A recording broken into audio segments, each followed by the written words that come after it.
Good morning, everybody, and welcome to another bright and shiny morning here at B2B Breakfast to Business with your morning girl, Bea Lim, and the managing director of Team Asia. Guys, we are back with another great episode on our weekly podcast, and we just wanted to say hi, hello, and an awesome, you are doing a great job to all of our listeners with us today. Last week, we talked to our Change Evangelist, Maulik Parekh, before he actually did his official launch from his book, Future Proof Your Career and Company. And because we were talking about change and how transformational it is and how important it is for us to actually really truly define our own future by future-proofing our career and company, we wanted more of Maulik. We're actually bringing him back here at B2B Breakfast to Business to talk more about change and what are the things that we can do to actually make this transformation journey happen for all of us. We were just not done. So he's back here at B2B Breakfast to Business, and we're super excited to be knowing more about change, about being a change evangelist, and also how to future proof our career and companies after his book launch yesterday. So Maulik, welcome back to B2B Breakfast to Business. Super excited to have you back. How are you doing from yesterday's launch? I know. Good morning, Bea. Good to see you again. And what an amazing job you guys did yesterday for our book launch. I was so humbled by the number of people who joined us, and especially, all the guest speakers. They came from around the world. For some of them, it was very late at night, but they were able to join us, and I'm truly grateful for that. That's fantastic, Maulik. Thank you for being a part of this beautiful magic that we are bringing into this world, because I really do believe that so many people will benefit from your book, from the lessons that you have given, and also from the words of our speakers yesterday. Maulik, how are you? How does it feel being able to have launched a book? I never imagined I would get to this point. I always thought that I wanted to write a book, but it was something that I thought would always remain as a dream. It would always remain as part of my bucket list. But I'm so happy that it's behind me. And I must say, I mean, it's probably one of the hardest things I have done in my life. I never imagined I could write 40,000 plus words. I think the final count is close to 48,000 words. I never thought I would be able to do that. I mean, the most I wrote as part of being a CEO was writing nice long emails, but they were maybe 300 words at a time, right? But writing 40,000 words was not something I thought I would be able to do. That's fantastic. Yeah, but actually, I want to know, Maulik, how it started, because I think during our last episode, you mentioned that, the idea of, future proofing one's, career, one's company, the idea started with you some years ago. But what made you decide to write the book? How was the writing process? I mean, where did it all begin? Well, the plan was to take on this project in 2021 and take the year off in 2020, travel the world, as I mentioned to you, and go to all these places with my photography gear and take pictures, spend some time with the family. But obviously, COVID-19 changed all of it. So when that happened, and when I had already left my job, I realized in April of this year that this is the perfect time to write a book. I'm not able to travel anywhere. I'm stuck at home in a lockdown situation. So the best way to use your brain is to do something that you've been putting off for so many years. But I did not know, Bea, how difficult this process was. I mean, there were days when I wanted to give up. And those were the days when I thought about having to write 40,000 words, having to write 200 more pages. And every time I thought about that, I would literally just want to throw in the towel and say, you know what, I don't think I should do this, or I don't think I would be able to finish this. But then I remember meeting this Filipina who totally blew me away with her practical wisdom. Her name is Janet Balarmino. She came to talk to Teletech leaders in 2007, right after she had climbed Mount Everest. And in her keynote speech, she told us that when she was climbing the Mount Everest, she never looked at the summit because every time she would look up to the summit, she would become discouraged. She would think that she would never be able to get there because it looked so far out of her reach. So the only thing she did for that month and a half that she was doing this was focus on the next step in front of her because she knew that was within her reach. So she just kept taking that next step and the next step and the next step. And days later, obviously, she was at the top of the world. So every time I wanted to give up on writing the book, I would remember her. And then I would change my mind and say, okay, let's not think about 40,000 words. Let's just think about what do I need to do today? And so I broke down that process to writing roughly 300 to 500 words a day. And I did that for, 4 or 5 months. And there you have it. Now we have a book. No, but that's fantastic because you know how it's also something that we've been talking about during this whole lockdown situation. I mean, we didn't write a book like you, Maulik, but it's been quite hard. The past few months of trying to figure things out with all of the changes happening. And one of the things that someone reminded me of, a really good friend reminded me of, is we do not have control over everything, right? We really cannot control everything, but there are certain things we can control. And like what you said earlier, it's not about the summit actually or looking at the summit, but it's actually focusing on the next step, things that we can control that will lead us to that summit, that Everest and total world domination. Just kidding, but you get what I mean, right? No, To you, it's like the book. no, no, absolutely. And I think, a lot of the time when people take on creative pursuits, the way I approached writing a book in the past was I would wait for a day when I'm feeling inspired to write something and then I would write it. But that's not the way to do it.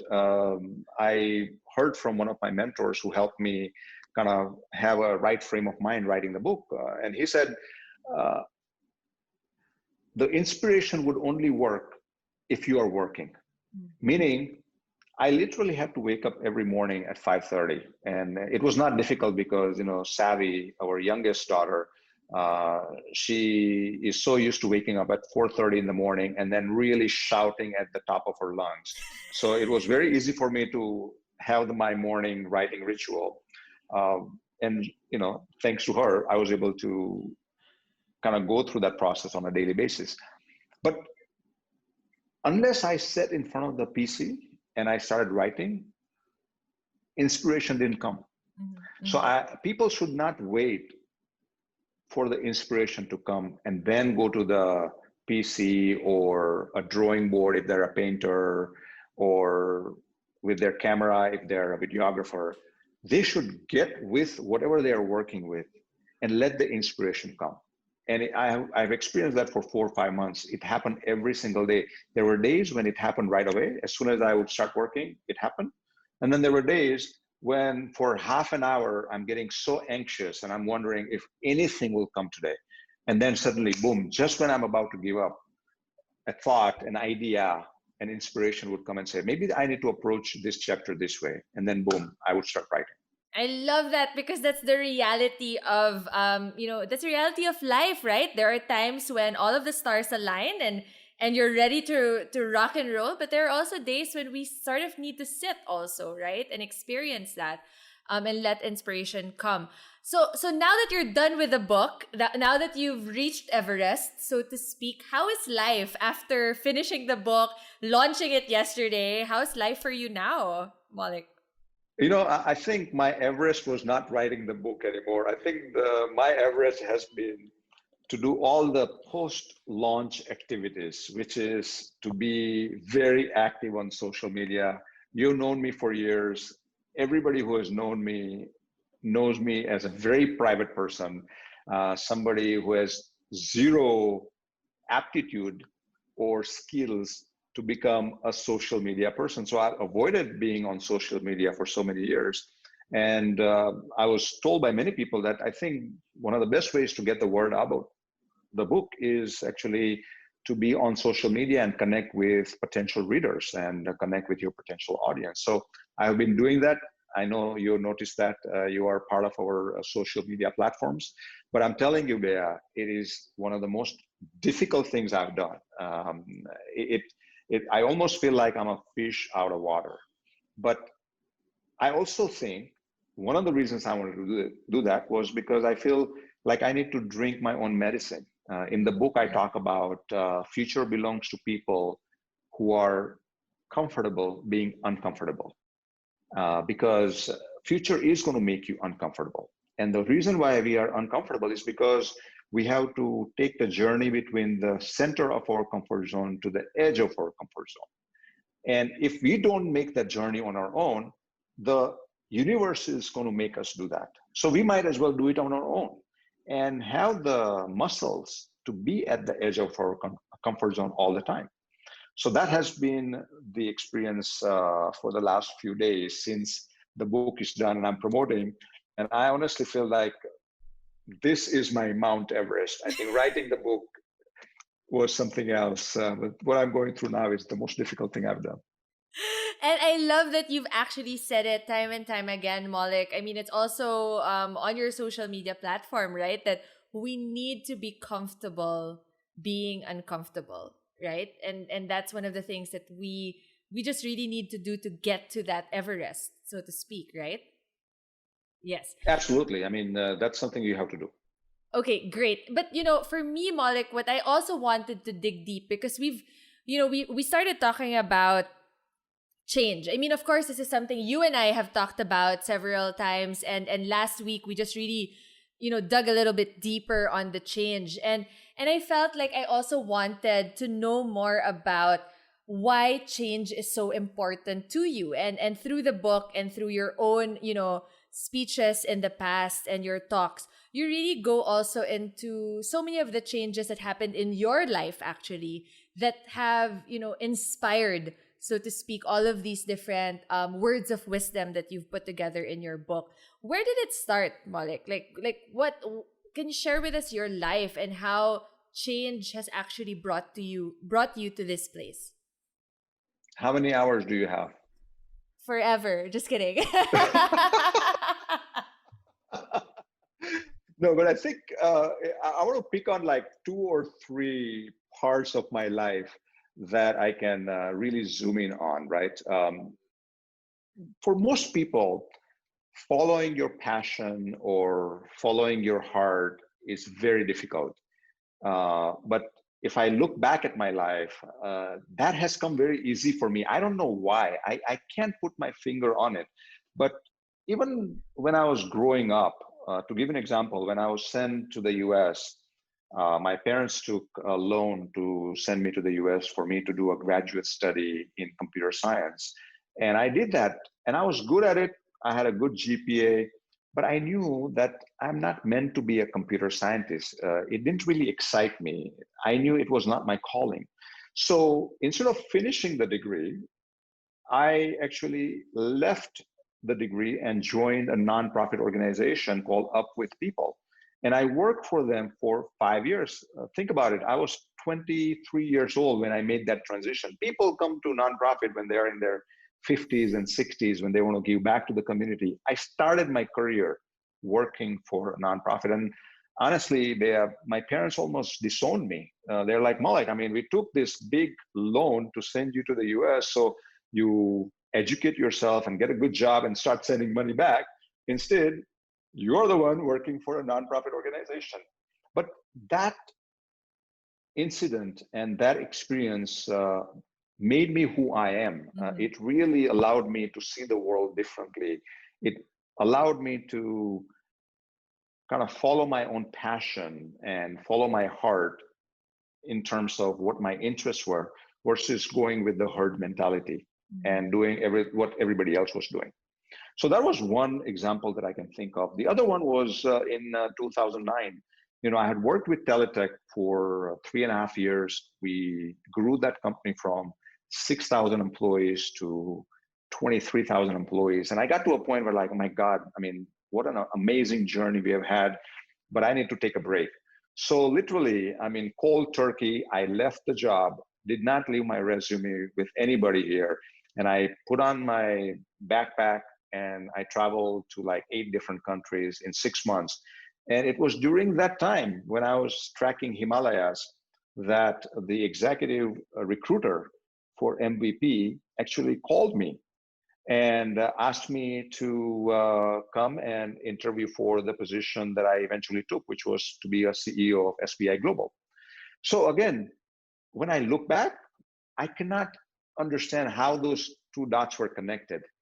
But if I did not leave Teletech, I would not have I would not have been given that opportunity to be the CEO of SBI Global, because I was going to be moving to Europe as part of my transition at Teletech. And then the last transition, Bea, is the one that just most recently happened.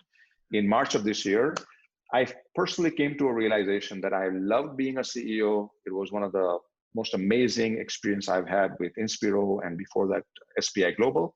But I got to a point where I could do this job in my sleep. I mean, it became so easy for me, and I realized that I was not learning anything anymore. So without having any plans, I said, you know what, I'm going to take a year off and travel the world and see what else comes to my mind and kind of go with the flow. And guess what happened? This book This came along. book. I did not know when I left, when I left Inspiro, that I was going to write a book.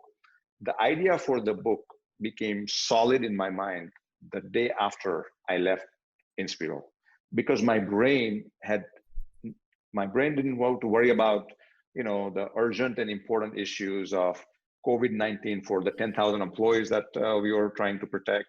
It was all about, okay, now what do I do with my Yeah. life? How can I contribute? How can I create value?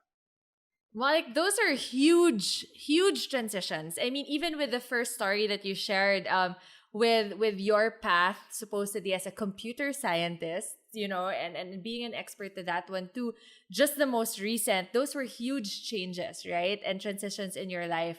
And you said that, it has really changed you, and has molded you into the Maulik Parekh of today, who's inspiring so many leaders and who's writing books, right? What were the major learnings though during those transitions? Because I could also just imagine how scary they could be. I would be scared, honestly, if I were in your position. I'm not sure if you were, but yeah, what were the learnings that you had with those major transitions in your life? No, I think they were scary. There were days when I would wonder whether there would be light at the end of the tunnel, right? I mean, all of those transitions required me to be at the edge of my comfort zone. It's almost like standing at the edge of a cliff, and then universe saying, hey, take a leap of faith. You will fly because I have given you wings. But you don't believe it, because as a human, you're like, no, I'm going to fall on my face and people are going to laugh at me. But I did those things because I read so many books about it. There are so many books written about follow your passion, follow your path, and follow your heart. And I'm like, heck, I want to see whether all these books are true or not. So I did those things. And more and more I did that, Bea, more and more I realized the power of following your passion, following your heart, and following your path. Because universe works miracles when you are suddenly saying, hey, I am offering you, I'm offering myself to you. I am intensely believing in this concept that if I take this leap of faith, you will take care of me, that you are not going to let me fall on my face. And in every single instance that I have taken that leap of faith, it has worked out. And I always tell people that it's the most difficult thing to do, especially when you're standing at the edge and you have to take a leap of faith. But you have to take it once in a while, because then only you realize what you are capable of doing and where you get the most benefit, and where you get the most enjoyment out of your life. Yeah, and to add to that, Malik, I think that it's also when you actually discover your inner strength and resilience, right? Because you have to really dig deep to be able to say you're gonna be okay. So it's not just I mean, I love what you said about the universe conspiring to be there for you, to make it happen for you. But can you imagine all of the things that happen inside of you for you to actually take that step, right? To actually fly. That's a lot of inner Oh, strength. absolutely. Yeah. It did, but at the same time, you become acutely aware of your surrounding, you Yeah. know. And one of the things I learned from my experience is that every time there was a transition, I turned up the notch my physical, mental, and spiritual routines, because I really believe that it's your life is not defined by all the days where life is normal. Mm-hmm. Typically, when you look at a human or a person, a friend or a family member, and you observe them, you realize they are a summation of what they did during the transitions in their life, not the rest of their life. Yeah. Because the transitions either make us or break us.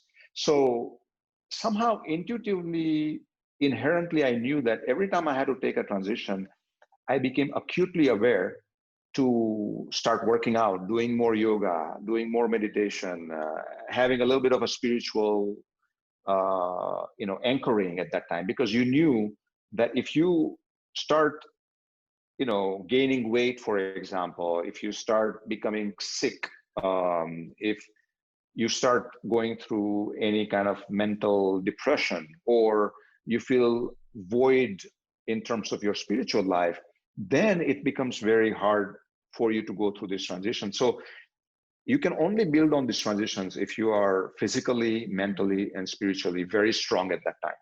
And I always encourage people when they're going through the transition is to turn up the notch when it comes to your regimen, physical, mental, and spiritual. Like what you said last week, it's also about being able to see the big picture and tackling it from a holistic level, right? Not just Yeah. bits and pieces.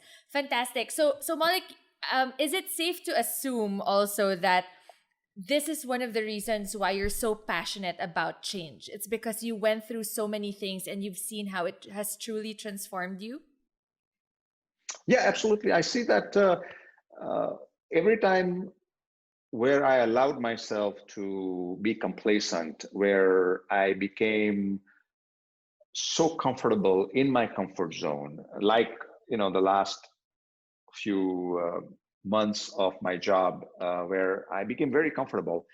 It was fun and I had a great team, but there was something missing in me that I felt like I needed to explore a little bit more.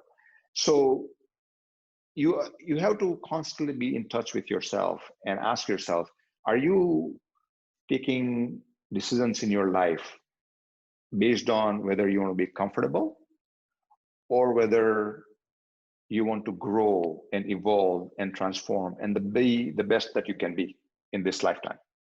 Are you going through your bucket list? Um, those are the questions you have to ask yourself. And it's very difficult to ask those questions because nobody wants to leave their comfort zone and go through the bucket list. But you have to force yourself to go through that phase. Yes, you have to actually take the plunge, right? You have to dive in. Yes. Okay, so Yes. Malik, last week and actually also yesterday, there were two words that you said that really resonated with me, which is the phrase "change evangelist," right? Mm. When you coined that as well, or when you say that, what do you think it takes to actually truly be a change evangelist? Because that was your prompt, that was your your challenge to people out there, right? That we all have to be a change evangelist. So what is it, what is a change evangelist, and what does it take to be one? No, that's a great question. I mean, a lot of the times when we think of being a change evangelist, we think that it's for people like Mahatma Gandhi or Jose Rizal or Malala Yousafzai or Rosa Parks or Martin Luther King. But being a change evangelist has nothing to do with being a recipient of Nobel Prize.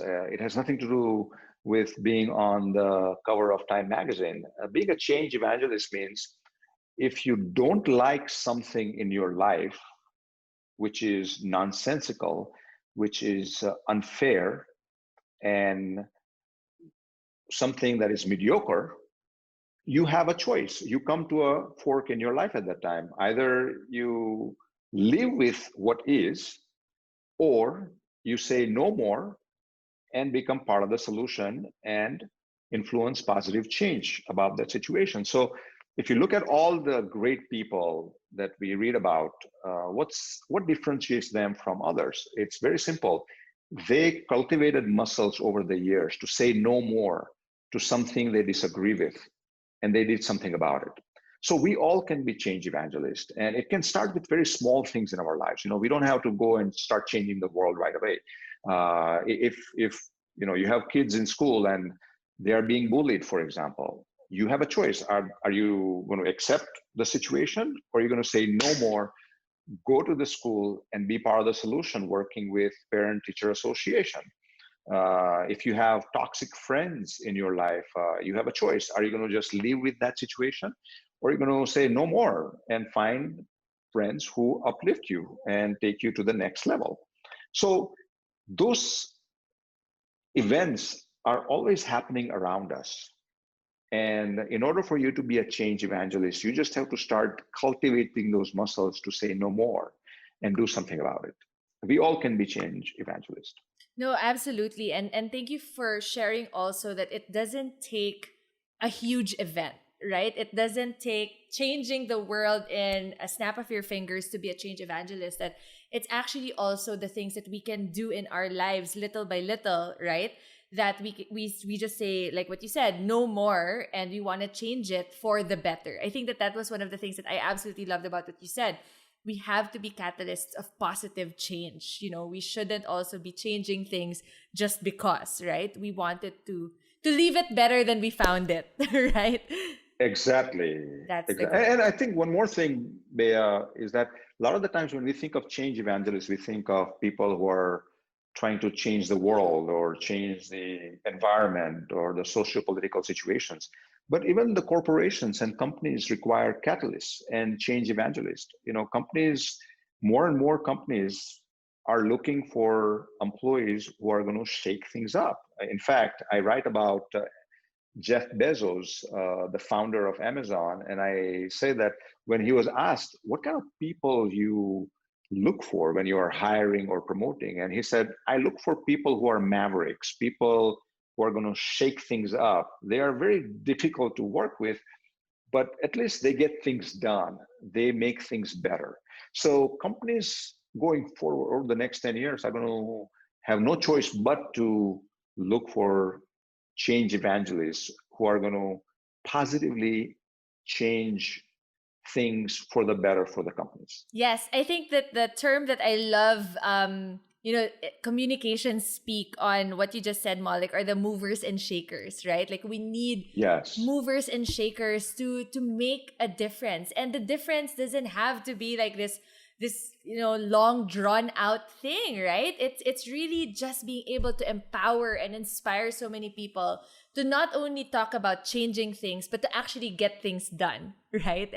Yes. And the like. So see, guys, we're so passionate about this. Maybe that's why Malik was asking how much time do we have, because we can talk about change forever, right? We can talk about it on and on and on, because it's just so important for us to imbibe this culture, this mindset of changing things for the better, right? Because God knows we need it, especially with what's going on today in society and all of the unfortunate things going on in the world. We all have an opportunity, guys, to make things better. So Malik, not to touch on change again, but this is our episode, and I know that you absolutely love talking about change anyway. What about change do you love the most? Well, I think from my personal experience, it was during the change and it was during the transition that I evolved and I transformed the most. So while change appears so difficult and appears so painful, it's a very small price to pay for becoming a better you. And I think that transformation doesn't happen unless you actually embrace change. Yeah, absolutely. And like I love what you said, because it's so true. It's painful. and we just Yes. have to accept it, right? That transformational growth through change is painful but necessary sometimes for us to be the butterflies we are all meant to be, so to speak, right? You talked about millennials and Gen Zs also during our last conversation, Maulik, and I'm a millennial. I'm a millennial batch A, so to speak. So I'm older millennial. Not like the Gen Zs. No. But one of the things that have always been something that people say about millennials is that we're always told to seize the day, right? To Mhm. to not be bogged down so much about the past and not be too stressed out about the future, is to seize the day, carpe diem, just do it, right? And that's something that our parents have always been told, seize the day, and it was our generation that actually really did it, right? But you also touched on the importance of change and how this can be transformational by thinking also of the future. Why does it matter, if the current generation focuses on the future? Can't we make good of what we currently have in the present moment? No, I mean, every spiritual book that you look at, they all talk about, live in the now, the power of now, enjoy the moment, live the moment, right? So you have to do both. You have to be able to cherish the moment that you have. You have to cherish your family, all uh, the gratitude for the things you have in your life. But at the same time, you have to realize that what is present today, there will also be a present tomorrow. Mhm. Uh, Future would also have a present. So if you don't think about that present now, you may not have a job at that time. You may not be prepared for the future. And then while you will enjoy the present now because you're living in the moment, your present in the future is not going to be that happy. So my suggestion to people is that you have to do both. Enjoy the moment, but put aside some time where you're just doing some research, and it doesn't need to be formal research like, oh my god, it's Monday night 9 p.m, it's my turn to now read about the future. But it's about basically paying attention, as we talked about last time. It's about being aware of all the clues and trends that are already unfolding in front of our eyes. And the simple thing we have to do is pay attention to them instead of just scrolling up and down, left and right, going from one app to the next, one social media to the next. We have to take a moment and let any trend or clue to kind of settle in, uh, to absorb and understand how that would impact the future. So I think we have to do both. You have to enjoy the present, but we have to spend part of our life thinking about the future and be ready for the future. So it's really about striking a balance. Yes. Striking a balance. Like, one of the things, Malik, that my dad used to tell me before is that life involves a series of trade offs, right? And I think that, Yes. that's absolutely what came to me actually when you started talking about the present and the future is life does involve trade-offs. If you spend so much time thinking of just the present, then you might not be able to prepare for the future. But if you also think too much about the future and not pay attention to what's happening now, then you're also not able to actually truly prepare yourself fully for the future as well. So I love that we're able to actually talk about change and not make people fearful of it, but actually get people to be excited about it as well.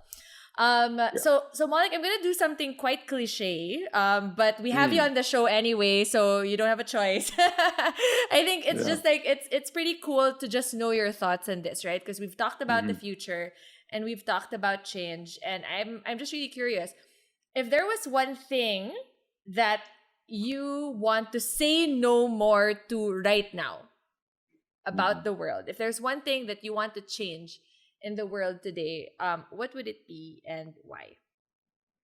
Wow. See, you told me you are not going to ask me any difficult questions. And there comes this big question. Um, but personally, and this may, because it's a cliche question, I'm going to give you a cliched answer. Sure, Um, absolutely. but when I was young, I had this massive desire, and that's one of the reasons I joined that nonprofit organization. I thought I can change the world, and I did my best to do that. So when I was young, I had my thought was that I can change the world, and I should focus on changing the world.